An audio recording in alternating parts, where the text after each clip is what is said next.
हे नाथ, न तो मुझे कुछ संदेह है, न स्वप्न में भी शोक और मोह है। हे कृपा और आनंद के समूह, यह केवल आपकी ही कृपा का फल है। जय श्री सीताराम।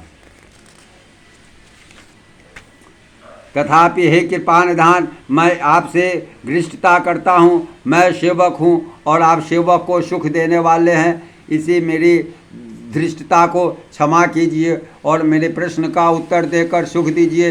हे रघुनाथ जी, वेद पुराणों ने संतों की महिमा बहुत प्रकार से गाई है। आपने भी अपने श्रीमुख से उनकी बड़ाई की है। उन पर प्रभु आपका प्रेम भी बहुत है। हे प्रभु, मैं इनके लक्षण सुनना चाहता हूँ। आप कृपा के समुद्र हैं और गुण तथा ज्ञान में अत्यंत निपुण हैं। हे शरणागत का पालन करने वाले, संत और असंत के भेद अलग अलग करके मुझको समझा कर कहिए। श्री राम जी ने कहा, हे भाई, संत के लक्षण असंख्य हैं जो वेद पुराणों में प्रसिद्ध है।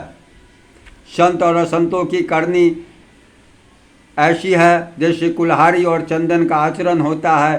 हे भाई सुनो, कुल्हाड़ी चंदन को काटती है क्योंकि उसका स्वभाव या काम ही वृक्षों को काटना है, किंतु चंदन अपने स्वभाववश अपना गुण देकर उसे काटने वाले कुल्हाड़ी को भी सुगंध से सुवासित कर देता है। इसी गुण के कारण चंदन देवताओं के सिर पर चढ़ता है और जगत का प्रिय हो रहा है। कुल्हाड़ी को मुख को यह दंड मिलता है कि उसको आग में जलाकर फिर घन से पीटते हैं। संत विषयों में लंपट लिप्त नहीं होते, शील और सद्गुणों की खान है। उन्हें पराया दुख देखकर दुख और सुख देखकर सुख होता है। वे सब में सर्वत्र सब समाया समता रखते हैं। उनके मन में कोई उनका शत्रु नहीं। वे मद से रहित और वैरागवान होते हैं तथा लोभ, क्रोध, हर्ष और भय का त्याग करते हुए रहते हैं। उनका चित्त बड़ा कोमल होता है। वे दीनों पर दया करते हैं तथा मन, वचन और कर्म से निष्कपट विशुद्ध भक्ति करते हैं। सबको सम्मान देते हैं पर स्वयं मान रहित होते हैं। हे भरत, वे प्राणी संतजन मेरे प्राणों के समान हैं। उनको कोई कामना नहीं होती। वे मेरे नाम के परायण होते हैं।